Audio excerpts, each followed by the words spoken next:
What's going on, Mission People? YouTube TJ here once again with my review of the iPad Pro 12.9 inch 2020 model. I am super excited to get to talk about this because Apple just announced these last week and already we have them in our hands this week. And with this current health crisis going on in our world right now, I really did not know when we'd actually get our hands on these. I thought maybe Apple might not release this until later this year. But it turns out they did. We have them in our hands. So let's dive right into why you should, but perhaps should not pick up this new iPad Pro. So these new iPad Pros all start with 128 gigabytes standard. So there's no more 64 gigabyte storage option. Hallelujah. Can I get a hallelujah? Thank you, Apple. This is something that Apple should have done from 2018, but they didn't.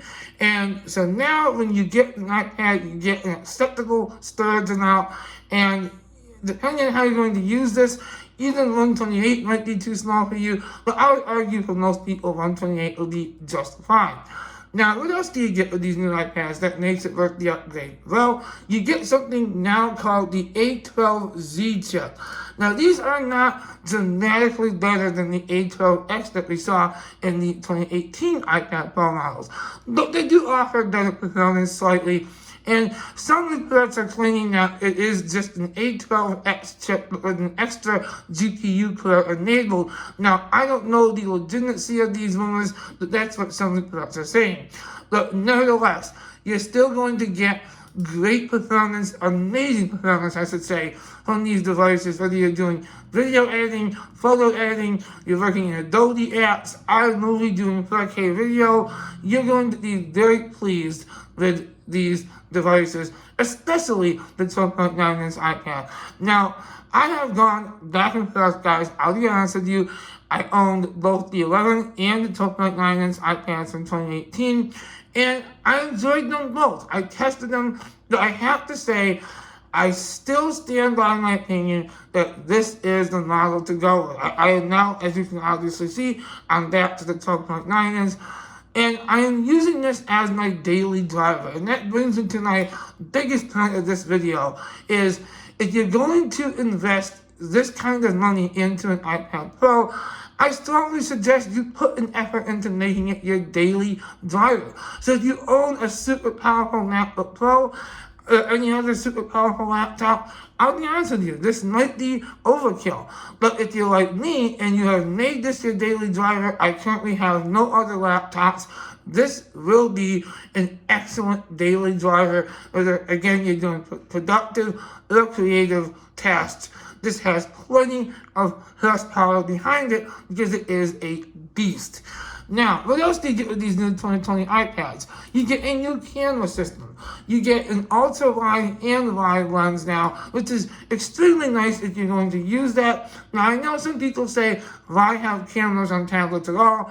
But to me, I argue, why not? It's nice to have, maybe if you're doing a multi-camera setup for your videos, or you just want to take a big old picture of your family with a big old tablet, why not? There you go. You have it right there.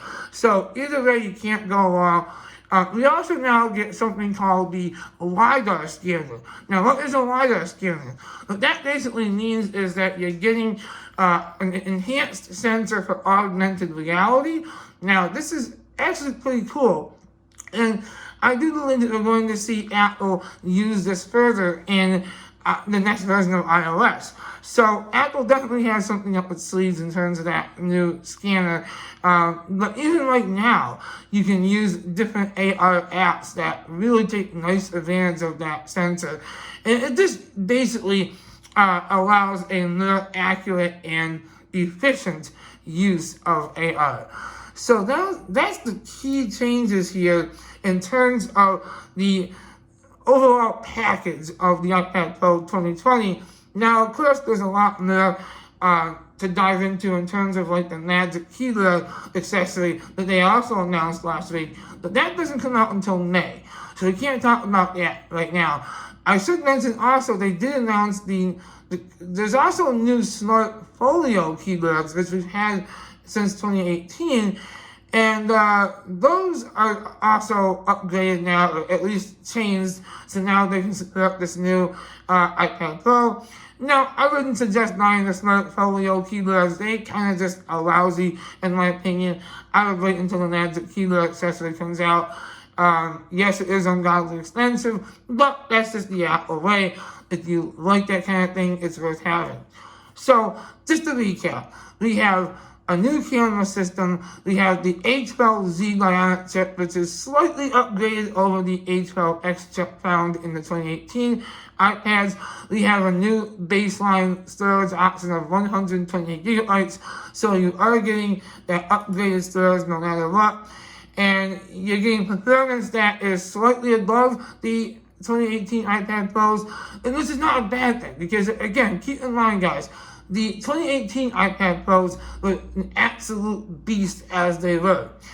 So, in conclusion, I have to say I am incredibly impressed with the iPad Pro 2020, and that's really not a surprise, because Apple just always hits it out of the park. Unlike the glitches and bugs that we kind of found in the MacBook Pro 16-inch, which led me to return it, the iPads are always just super consistent. They just always work as they should, and it's just an amazing experience.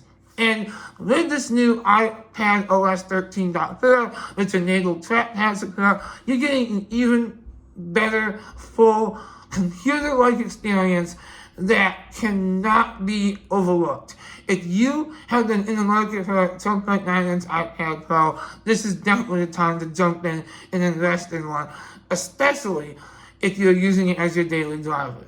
So with that being said, guys, thank you so much for watching. I will see you in my next video. If you enjoyed my content, please give this video a thumbs up and subscribe to this channel. Until then, please stay healthy and stay well, and I'll see you soon.